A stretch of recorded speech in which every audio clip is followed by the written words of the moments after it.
El agua es el componente más abundante de la mayoría de los seres vivos.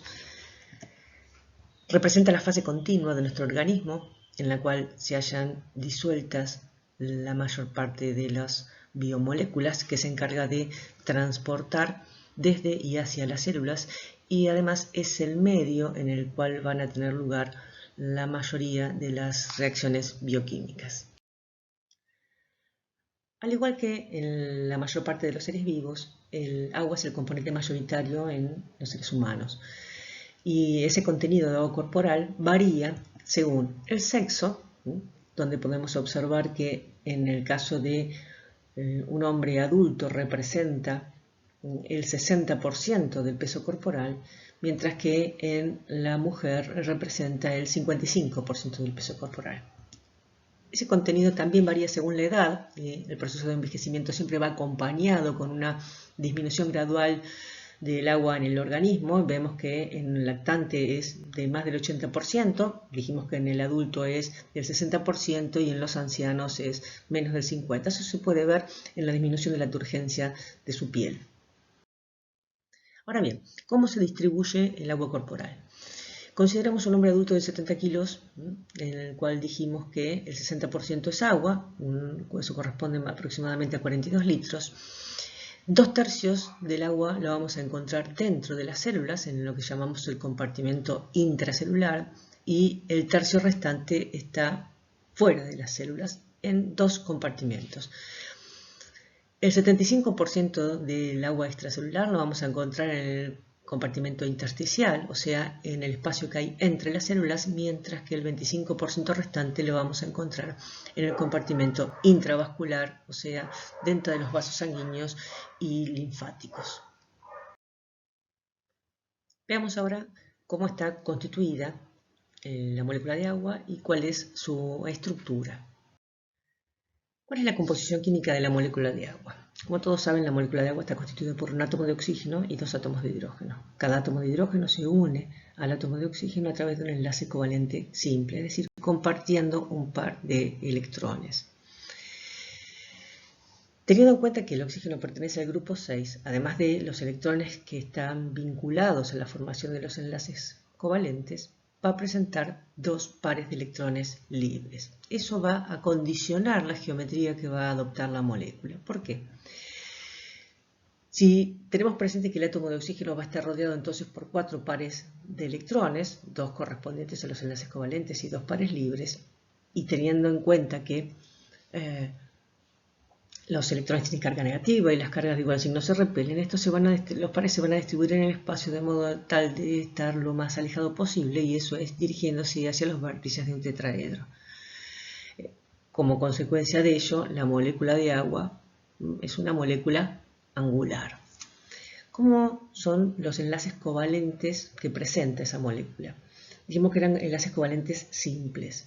Ahora bien, el oxígeno tiene una electronegatividad mayor que el hidrógeno. ¿Qué significa eso? Que tiene una afinidad por los electrones compartidos mayor que la del hidrógeno, de modo tal que el par compartido está más cerca del oxígeno que del hidrógeno, generando una densidad de carga negativa, no llega a ser carga neta, sobre el oxígeno y una densidad de carga positiva sobre el hidrógeno.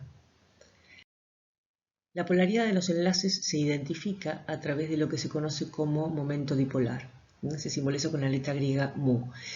Es una magnitud vectorial que tiene dirección, sentido, punto de aplicación y módulo, como toda magnitud vectorial, mientras que la polaridad de la molécula es la resultante de la suma de los momentos dipolares de sus enlaces. En el caso de la molécula de agua tenemos 2 enlaces con sus respectivos momentos dipolares que, al ser sumados, determinan que exista una distribución asimétrica de carga, con una densidad de carga negativa sobre el oxígeno y una densidad de carga positiva sobre la zona de los hidrógenos. Por eso se dice que la molécula se comporta como un dipolo eléctrico, o sea, se distinguen zonas con densidades de carga diferentes y opuestas.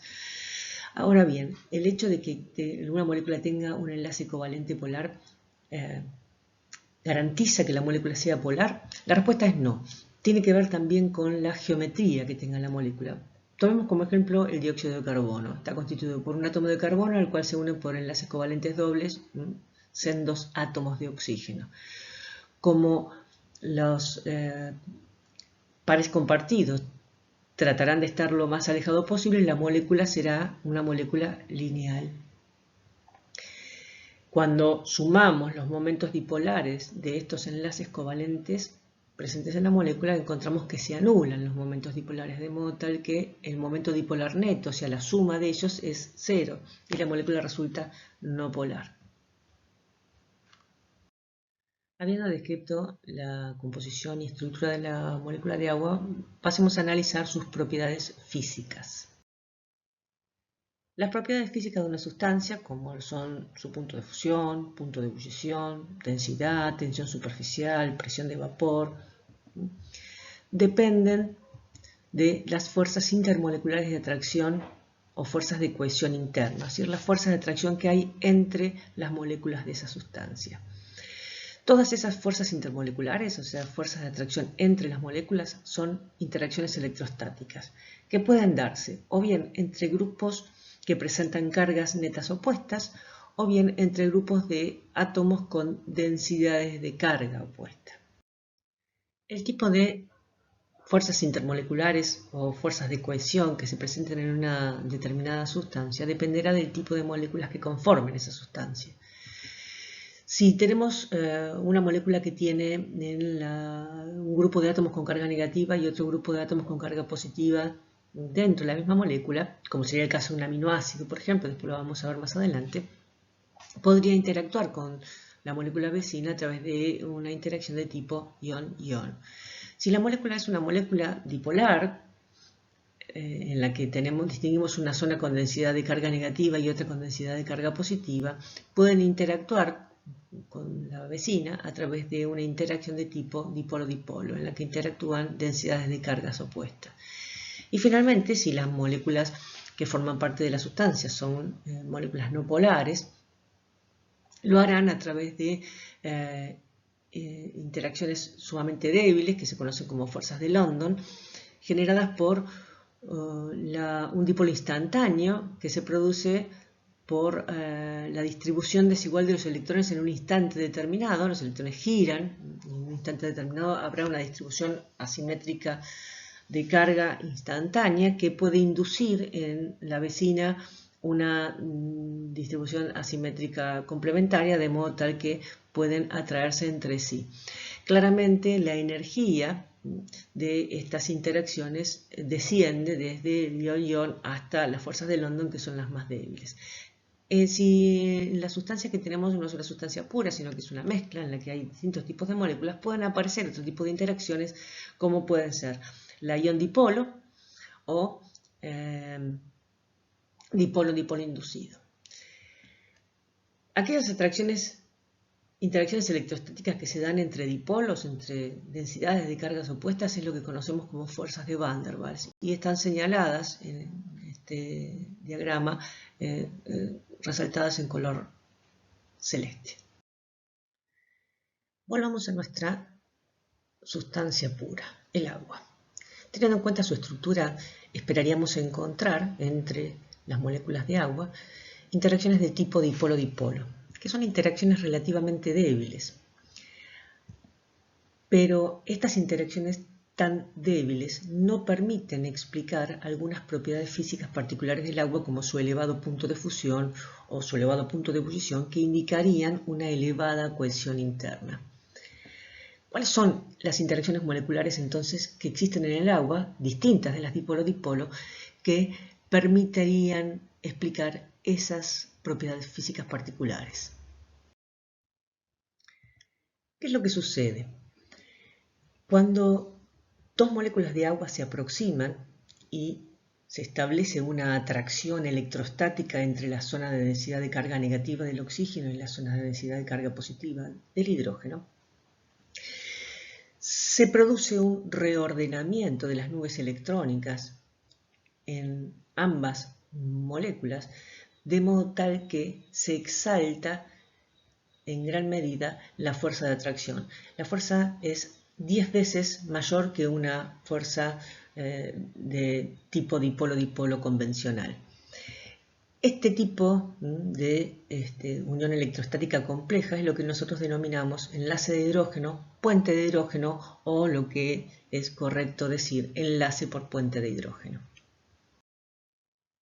Ahora bien, teniendo en cuenta la ordenación casi tetraédrica que tienen los pares electrónicos en torno del átomo de oxígeno en la molécula de agua, podremos darnos cuenta que cada molécula de agua es potencialmente capaz de unirse por puentes de hidrógeno con otras 4 moléculas de agua vecinas.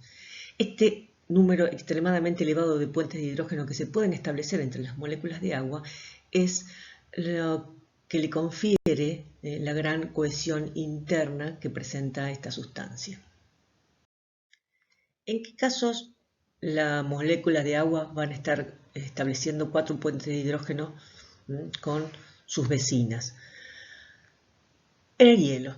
En el hielo, cada molécula de agua está fija en el espacio y forma puentes de hidrógeno con 4 moléculas de agua vecinas, estableciendo así la formación de una estructura reticular regular. En el estado líquido, en cambio, las moléculas de agua están en movimiento. Los puentes de hidrógeno se forman y se rompen de manera constante. El número de puentes de hidrógeno que establecen con sus vecinas es menor que 4 y va a ir disminuyendo el número de puentes de hidrógeno con sus vecinas al ir aumentando la temperatura. ¿Hasta cuándo? Hasta que pasemos a una temperatura lo suficientemente elevada como para que la energía cinética de las moléculas de agua sea suficiente como para romper todos los puentes de hidrógeno y pasar al estado gaseoso. Otro aspecto a tener en cuenta respecto de la presencia de puentes de hidrógeno es que los enlaces de hidrógeno tienden a separar ligeramente a las moléculas respecto de la distancia de Van der Waals, es decir, la distancia a la que se encontrarían por la existencia simple de interacciones de tipo dipolo-dipolo. ¿Qué quiere decir eso? Que si nosotros tenemos agua en estado líquido, en la que tenemos una cantidad de puentes de hidrógeno que es menor a 4, cuando pasemos al estado sólido, es decir, cuando se produzca la solidificación del agua líquida, las moléculas de agua van a estar más separadas en el estado sólido, de modo tal que en el mismo volumen voy a tener una menor cantidad de moléculas de agua en el hielo que en el agua líquida, y eso determina una disminución de la densidad y como consecuencia que el hielo flote sobre el agua líquida. En resumen, lo que podemos decir entonces es que la presencia de estos enlaces por puente de hidrógeno es responsable de la elevada cohesión interna del agua. Y esa elevada cohesión interna se traduce en un elevado punto de ebullición y punto de fusión, en elevado calor específico, esa cantidad de calor que hay que entregar a 1 gramo de la sustancia para elevar su temperatura en 1 grado centígrado. También es responsable del elevado calor de vaporización, es decir, la energía que hay que entregar para que una determinada masa de una sustancia pase del estado líquido al estado gaseoso. Y también es responsable de la elevada tensión superficial, es esa energía que hay que entregar para incrementar la superficie expuesta. También la presencia de puentes de hidrógeno es responsable de la variación anómala de la densidad, que en el caso del agua determina que en el estado sólido tenga una densidad menor que en el estado líquido y, a diferencia de otras sustancias, el sólido flote sobre el líquido. Si bien la presencia de enlaces por puente de hidrógeno es de trascendental importancia para determinar las propiedades específicas del agua y que le permiten desarrollar las múltiples funciones que cumple en el organismo, la presencia de estos enlaces de hidrógeno no es exclusiva del agua. Los enlaces por puente de hidrógeno se van a establecer siempre que encontremos un átomo de hidrógeno unido a un átomo muy electronegativo, como puede ser nitrógeno, oxígeno o flúor, y un elemento electronegativo que forma parte de otra molécula que presente densidad negativa de carga. Tienen que darse las dos condiciones para que se pueda establecer nuestro enlace por puente de hidrógeno. Por ejemplo, entre el agua y el oxígeno molecular no se va a poder establecer un enlace por puente de hidrógeno porque no se estaría cumpliendo esta segunda condición, ya que en la molécula de oxígeno, el átomo de oxígeno no presenta densidad negativa de carga. Acá podemos ver algunos ejemplos de enlaces por puentes de hidrógeno que se establecen entre un átomo de hidrógeno que está unido a un elemento muy electronegativo, como es el oxígeno, y un átomo electronegativo que presenta densidad negativa de carga. Lo mismo se da en los otros ejemplos que podemos ver aquí. Aquí podemos ver los enlaces por puentes de hidrógeno de importancia biológica que vamos a ir describiendo y presentando a medida que vayamos avanzando con el análisis de las distintas biomoléculas. Podemos observar acá un enlace puente de hidrógeno entre el grupo oxidrilo de un alcohol y el agua, entre el grupo carbonilo, que vamos a encontrar tanto en aldehídos como en cetonas, y el agua, entre grupos amida, grupos amida que resultan de la unión de un ácido carboxílico y una amina, como el que vamos a encontrar cuando se unen los aminoácidos para formar las proteínas. Entre los grupos amida de distintas regiones de mi proteína se pueden establecer enlaces por puente de hidrógeno. También entre las bases nitrogenadas podemos observar la formación de puente de hidrógeno aquí entre adenina y timina, que como vamos a ver luego, se establecen dos enlaces por puente de hidrógeno. Aquí tenemos un pequeño resumen de las principales propiedades de los enlaces de hidrógeno. Primero decimos que son relativamente débiles. ¿Por qué relativos? Porque en realidad son débiles si los comparamos con los enlaces iónicos o covalentes, que tienen una elevada energía, pero son 10 veces más fuertes que las interacciones dipolo-dipolo. La otra característica o propiedad es que tienen carácter direccional. Es decir, que hay una disposición en el espacio que hace que la interacción sea más fuerte. Y es cuando el hidrógeno unido al átomo electronegativo y el átomo electronegativo aceptor, digamos, de ese puente de hidrógeno se encuentran en la misma línea. Otra característica es que tiene una longitud de enlace determinada. Y por último, de destacar como una de sus propiedades es el efecto cooperativo, es decir, que la formación de múltiples enlaces puentes de hidrógeno pueden intensificar y estabilizar mucho la estructura de una molécula. Teniendo presente la estructura del agua y el tipo de interacciones que pueden darse entre sus moléculas, vamos a analizar ahora una de sus propiedades más salientes y de mayor trascendencia en los seres vivos, que es su capacidad como disolvente. Para poder comprender mejor la capacidad del agua como disolvente, comencemos analizando el proceso de disolución desde un punto de vista molecular. Supongamos que tenemos un solvente líquido. Obviamente, si está en estado líquido, las fuerzas de atracción entre sus moléculas tienen que ser relativamente importantes.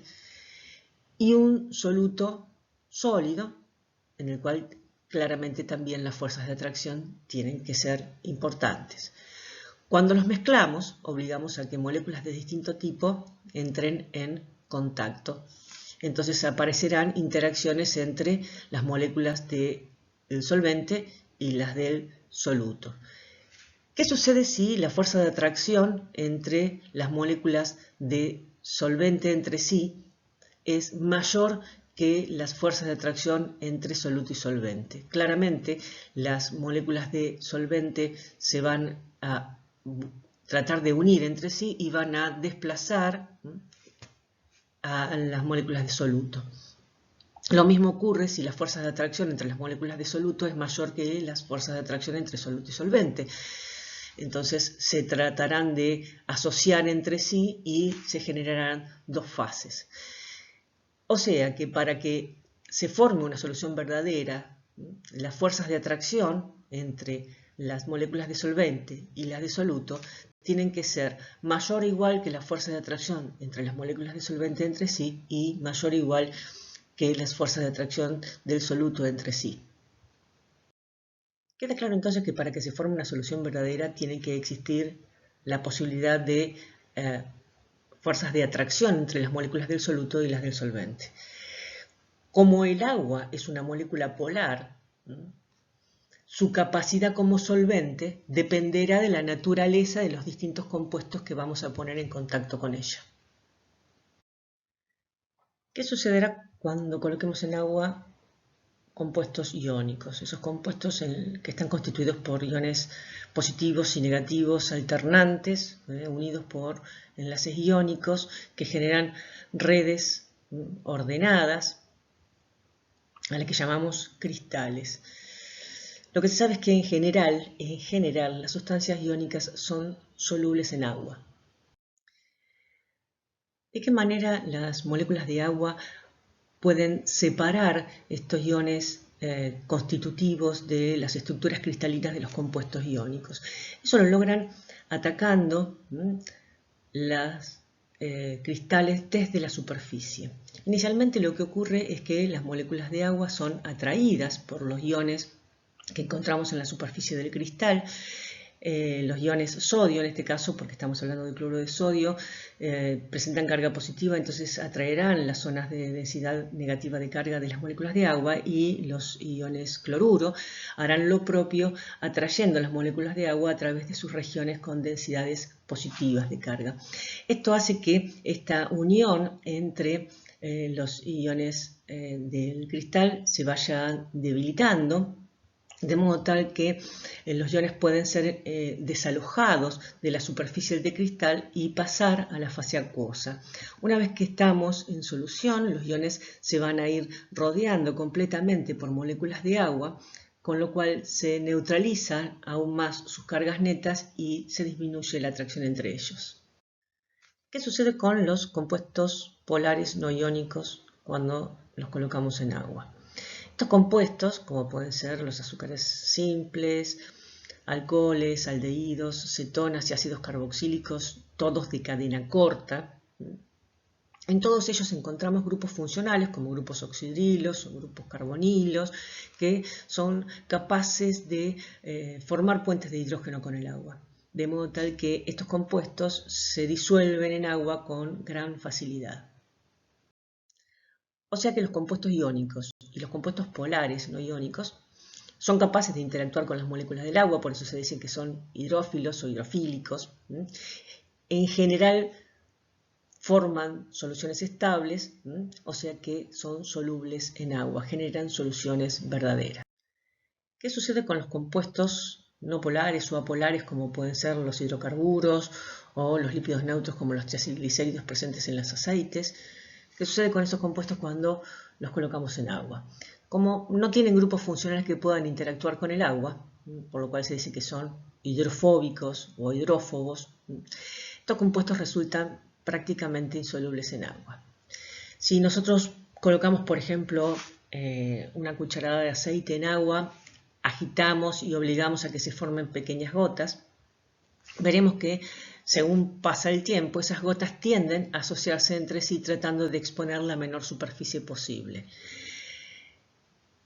¿Y por qué se asocian? ¿Porque se atraen entre sí? No, lo que está sucediendo es que las moléculas de agua prefieren a las moléculas de agua y repelen a estas gotas y hacen que se asocien formando gotas cada vez de mayor tamaño hasta que finalmente tenemos dos fases distintas. Se dice que el medio acuoso se asocian entre sí por interacciones hidrofóbicas. Vale decir que las interacciones hidrofóbicas solamente van a existir cuando estos compuestos estén en el medio acuoso. Finalmente, veamos qué sucede con los compuestos anfipáticos cuando los colocamos en agua. ¿Qué es un compuesto anfipático? Un compuesto anfipático es aquel que posee grupos hidrofóbicos y grupos hidrofílicos formando parte de la misma molécula. Ejemplos de compuestos anfipáticos son los fosfolípidos, que tienen dos largas cadenas hidrocarbonadas que son completamente hidrofóbicas y una cabeza polar que obviamente es afín con el agua, hidrofílica. Los ácidos grasos son otro ejemplo de compuestos anfipáticos y las sales de ácidos grasos, entre ellos los jabones, también son ejemplos de compuestos anfipáticos que tienen una cadena hidrocarbonada y en el extremo un ácido carboxílico o un grupo carboxilato. Cuando adicionemos compuestos de este tipo sobre la superficie de un recipiente que contiene agua, lo que ocurrirá es que se van a disponer sobre esa superficie de modo tal que la parte hidrofílica, la parte polar, quede en contacto con el agua y las partes hidrofóbicas, las colas hidrofóbicas en contacto con el aire, que es un medio completamente no polar. Si seguimos adicionando moléculas anfipáticas sobre esta superficie, una vez que se ha completado la monocapa, vamos a obligar a que pasen al seno del líquido. Y en el seno del líquido pueden formar dos tipos de estructuras, o bien micelas, que son estructuras esféricas en las cuales todas las cabezas polares están en contacto con el agua y las colas hidrofóbicas se dirigen hacia el interior de esa esfera, ocultándose del contacto con el agua, o bien pueden formar bicapas, en las que se disponen de modo tal que las cabezas hidrofílicas quedan en contacto con el medio acuoso y las colas hidrofóbicas en el interior de la bicapa. Pero ¿qué sucede? En los extremos de esa bicapa todavía tenemos regiones hidrofóbicas en contacto con el entorno acuoso. Cuando la bicapa crece lo suficiente, se autosella, generando lo que se conoce como liposomas. Ahora bien, ¿qué tipo de compuestos van a formar micelas y cuáles van a formar bicapas? Eso depende de la estructura tridimensional que tengan el compuesto anfipático. Por ejemplo, en el caso de los ácidos grasos o las sales de ácidos grasos, en las cuales tienen una cabeza polar que en diámetro es mayor que el diámetro de las colas, por una cuestión de su geometría, tienen forma de cono, van a tender a formar micelas. Mientras que los fosfolípidos, que tienen dos colas hidrofóbicas y una cabeza polar, podemos observar que el diámetro de las cabezas va a ser similar al diámetro de las colas, o sea que tendría una estructura cilíndrica, y eso determina que no pueda formar micelas y que tienda a formar bicapas.